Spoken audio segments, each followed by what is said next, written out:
Assalamualaikum warahmatullahi wabarakatuh.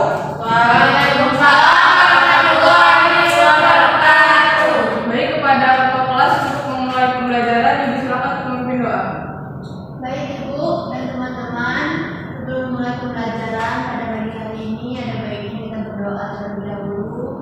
Berdoa menurut agama dan kepercayaan masing-masing. Berdoa dimulai.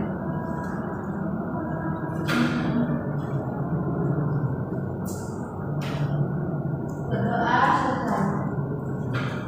Baik, bagaimana kabar anak-anak hari ini? Baik. Alhamdulillah. Alhamdulillah. Sebelumnya Ibu akan memeriksa kehadiran Anis Masyarah, Hadir Bu. Jove Zetia, Hadir Bu. Rizky Anita, Hadir Bu. Wayanti Adilona. Hadir Ibu. Baik, masuk semua ya hari ini. Ya Ibu. Sebelum mulai pembelajaran pada hari ini, Ibu akan menanyakan materi yang telah disampaikan minggu lalu. Ada yang masih ingat? Ya, ini apa? Teks fabel Ibu. Apa yang dimaksud dengan teks fabel ini? Teks fabel adalah teks yang ditokohkan oleh hewan yang mana ceritanya itu dari kehidupan manusia, tapi diterapkan ke hewan Ibu. Ya. Baik, selanjutnya, Wayan, apa saja struktur dalam teks fabel? Ya Bu. Wayan tidak tahu Ibu, kemarin dia tidak memperhatikan. Lain kali kalau Ibu atau teman-temannya yang menyampaikan materi diperhatikan ya, Wayan. Baik. Untuk yang lain ada yang tahu? Ya, Jove. Strukturnya ya Bu. Ya, Pak. Strukturnya itu ada orientasi, komplikasi, eksposisi, dan keodaran. Ya, Rizky Anita, komplikasi dalam teks fabel itu bisa tentang apa? Tentang ini Bu, apa maksudnya? Aku. Ya, Maksudnya masalah Ibu. ya benar, tepat sekali ya. Lain kali kamu juga jangan seperti Wayan, diperhatikan ya, Nak. Iya, mereka kemarin ngobrol. Baik, di sini langsung saja ya kita masuki materi yang baru, yaitu informasi teks cerita sejarah.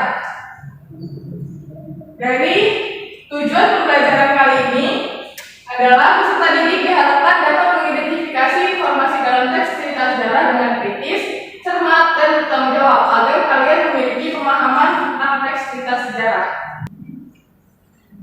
Sebelumnya ada yang sudah mengetahui apa itu teks cerita sejarah? Saya Bu. Ya, Jove dulu apa? Teks cerita sejarah itu adalah teks yang memuat tentang kejadian-kejadian di masa lampau dan benar-benar terjadi dan memiliki nilai sejarahnya Bu. Ya, Anis? Sudah dijawab semua Ibu. Oke, udah. Baik, jadi benar ya yang disampaikan dengan Jove tadi bahwa teks cerita sejarah merupakan teks yang menceritakan masa lalu yang benar-benar terjadi dan memiliki nilai sejarah. Baik, selanjutnya di sini ada penjelasan apa itu informasi teks cerita sejarah. Jadi sebuah informasi dalam bentuk penulisan yang bertujuan untuk menceritakan peristiwa-peristiwa atau kejadian-kejadian sejarah. Cerita ini bertujuan untuk menginformasikan pembaca tentang fakta-fakta sejarah dan menyampaikan pesan-pesan penting dari peristiwa yang terjadi. Wayan, apa yang tujuan dari disampaikan teks cerita sejarah ini? Untuk menginformasikan pembaca tentang fakta-fakta sejarah Ibu dan menyampaikan pesan-pesan penting dari peristiwa sejarah. Ya, tepat sekali ya. Baik, di sini kita lanjutkan mengenai struktur teks cerita sejarah. Bisa dibacakan Rizky Anita? Yang pertama ada orientasi. Orientasi adalah bagian pengenalan atau pembuka dari teks cerita sejarah. Kedua, urutan peristiwa. Urutan peristiwa adalah beberapa peristiwa sejarah yang terjadi. Umumnya disampaikan dalam urutan kronologis. Tiga, Anis, tolong dibacakan bagian orientasi. Iya Bu, reorientasi. Bagian reorientasi berisi komentar pribadi menulis tentang peristiwa atau kejadian sejarah yang diceritakan. Reorientasi boleh ada, boleh tidak. Berarti itu bersifat bebas ya Bu ya? Ya. Kalau nggak ada nggak apa-apa. Dalam teks cerita sejarah ini, bagian reorientasi bersifat opsional atau bebas, boleh ada, boleh tidak. Seperti itu ya. Berarti kalau cuma dua struktur nggak apa-apa tuh? Ya, nggak apa-apa. Oh, kalau cuma dua struktur dia mempengaruhi isi dari teks cerita sejarah itu nggak tuh?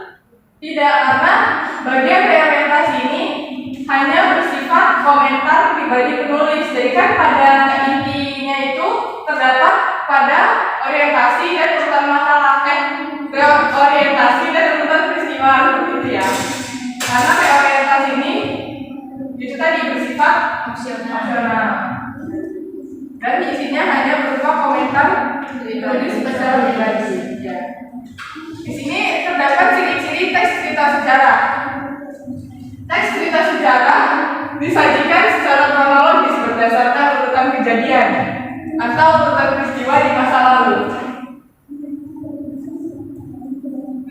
Jadi maksud dari penjelasan nomor 1 ini terdapat kata kunci yaitu kronologis tadi ya. Kronologis itu urutan peristiwa yang dijelaskan dari sebelum peristiwanya seperti apa, saat peristiwanya terjadi seperti apa, dan setelah peristiwanya terjadi itu seperti apa. Kemudian yang kedua, menggunakan konjungsi atau kata hubung temporal. Ada yang tahu kata hubung temporal itu contohnya seperti apa? Ya, Jope, apa? Kata penghubung waktu, Bu. Contohnya pada, saat, ketika, dan sebagainya. Ya, pas sekali ya. Kemudian kita lanjut yang keempat, isi berupa fakta yang diperoleh berdasarkan data-data yang dikumpulkan. Kemudian yang terakhir, struktur dari teks cerita sejarah ini seperti yang sudah kita pelajari sebelumnya, itu ada orientasi, urutan peristiwa, dan reorientasi. Kemudian di sini menjelaskan fungsi teks cerita sejarah. Yang pertama, berfungsi rekreatif atau memberikan rasa gembira dan senang kepada pembacanya.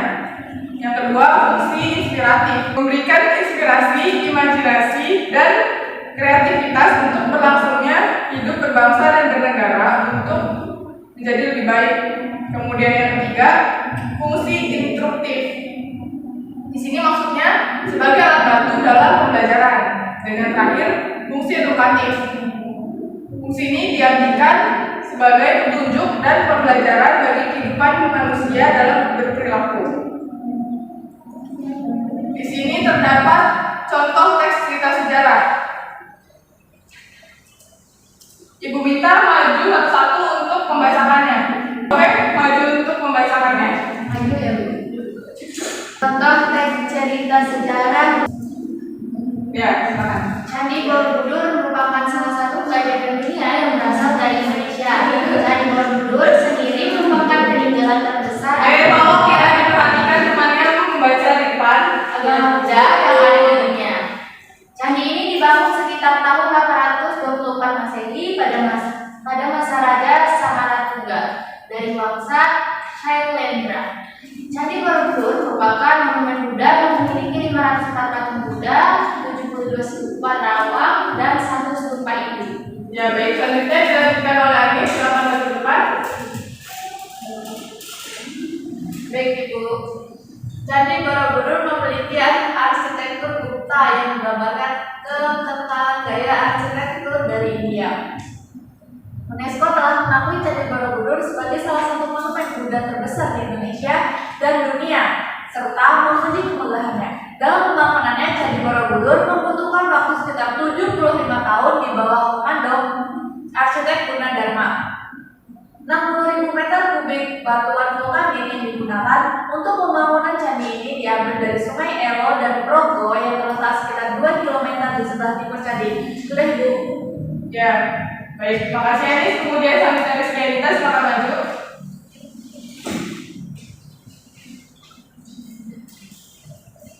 Pada saat pembangunan belum dikenal sistematik, bahkan saat batuan panjang yang digunakan dalam pembuatan candi adalah pala yang dibuat dengan cara menentangkan ibu jari dan jari tengah. Metode pengukuran ini biasa digunakan untuk mengukur panjang rambut dari dahi sampai dasar dagu. Baik, selanjutnya yang terakhir Roya, silakan maju. Baik Ibu, yang terakhir berdasarkan tulisan yang tertulis prasasti Karangtengah dan Kahulunan, sejarawan J.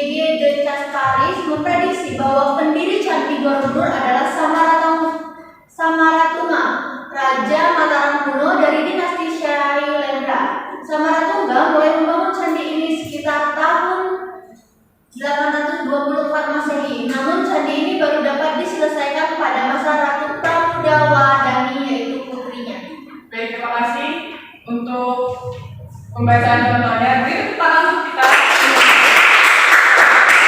Baik, di sini kan dijelaskan bahwa Candi Borobudur merupakan keajaiban yang berasal dari Indonesia. Kemudian ibu ingin bertanya, arsitektur dari Candi Borobudur sendiri berasal dari mana? India. Ya, tepat sekali, dari India. Kemudian selanjutnya ibu ingin bertanya kembali, metode yang digunakan pada pembangunan Candi Borobudur ini menggunakan apa, anak-anak? Itu Bu dengan cara meletakkan ibu jari dan jari tengah. Nah, metode ini biasanya untuk mengukur panjang rambut dari dahi sampai dasar dagu, Ibu. Ya, benar, tepat sekali ya.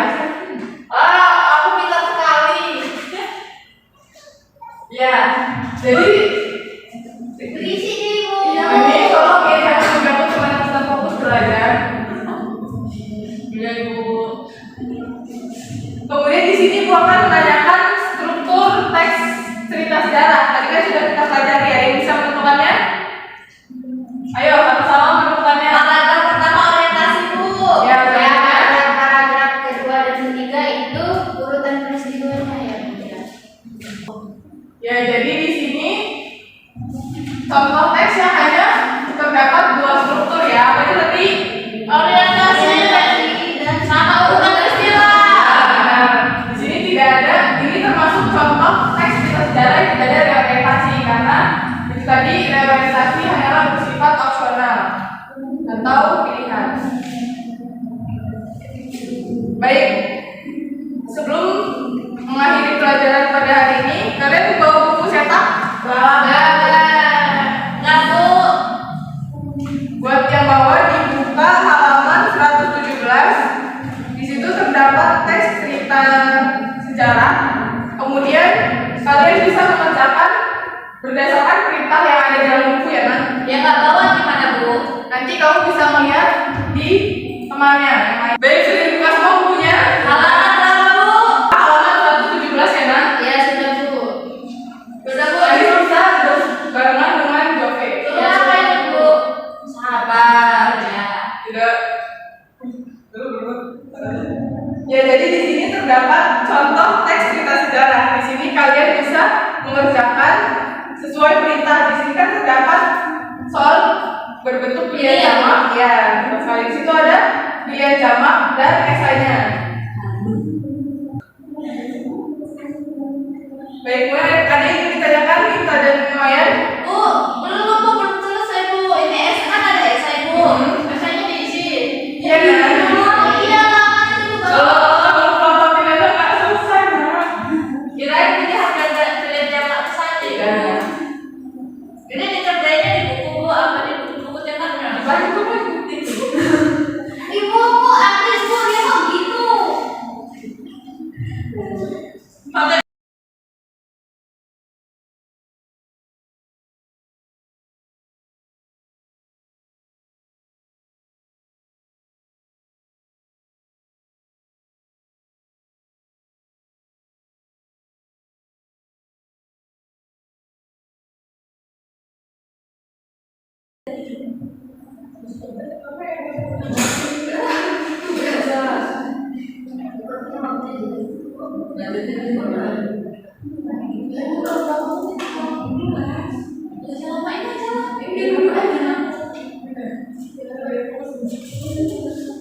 Tidak ada yang ingin ditanyakan di sesi Mayan?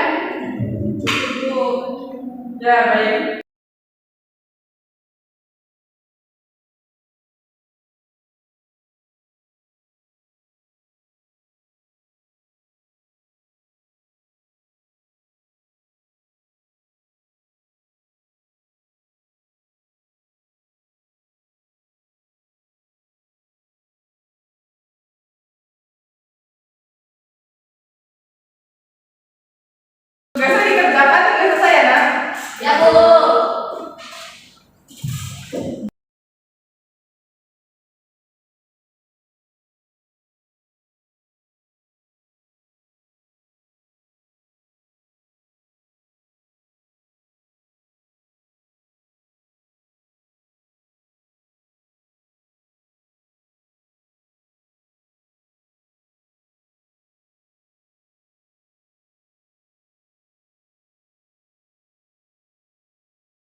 Kok bisa? Kamu ini. Nah itu aku sih tuh main kalau dia nggak capek aku langsung tak balik lagi loh. Udah semua udah yang suka.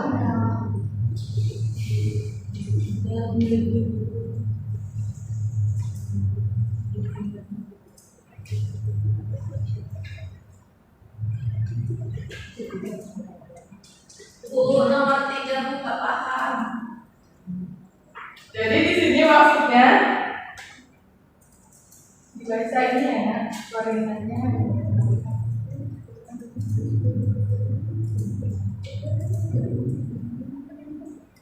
Begitu ya, Miss?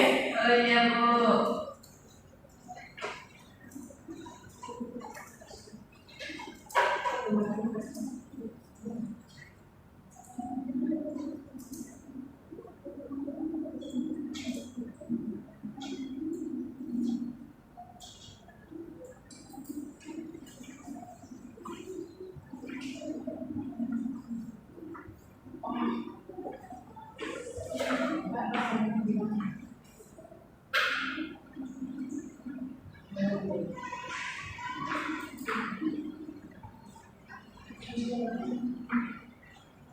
Baik, apakah sudah selesai semua, Nak?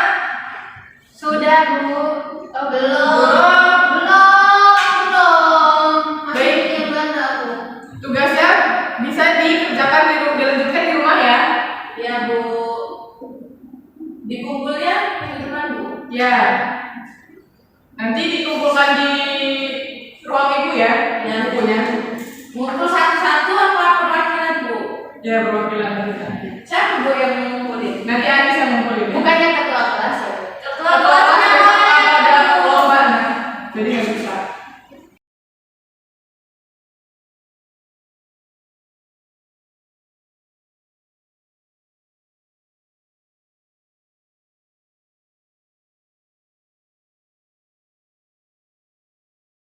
Baik, di sini Bapak berikan evaluasi buat materi teks kita sejarah. Ini siapa ini Bu? Dikerjain lah. Berkelompok ini Bu. Di situ tugas mandiri ya, Nak. Mandiri, kerjakan sendiri. Iya, Bu. Tapi kamu denger deh Mbak kamu. Kamu punya Mbak, kamu enggak? Baik, ayo jangan banyak ngobrol, nanti nggak selesai.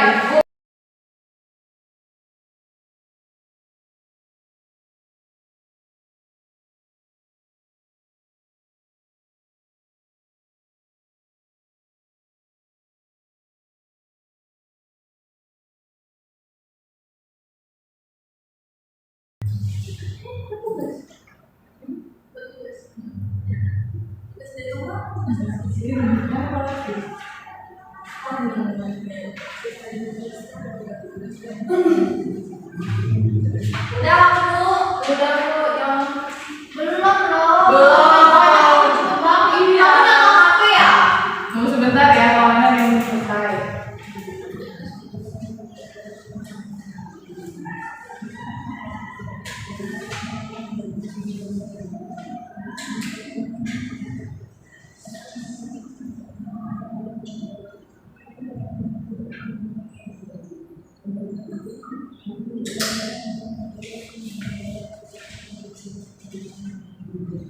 Sudah Bu. Sudah Ibu. Banyak sudah? Sudah Bu. Bisa dikumpulkan di Kelola. ruang ini ya. Ini Bu, terima kasih ya Pak.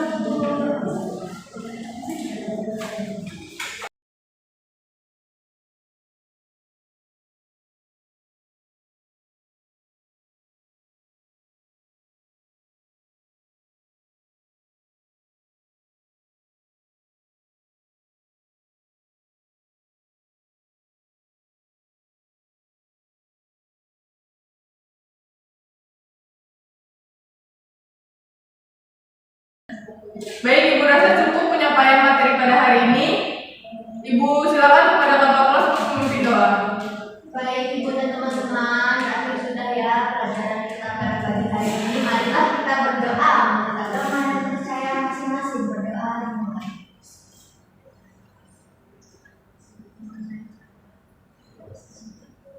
Udah selesai. Amin.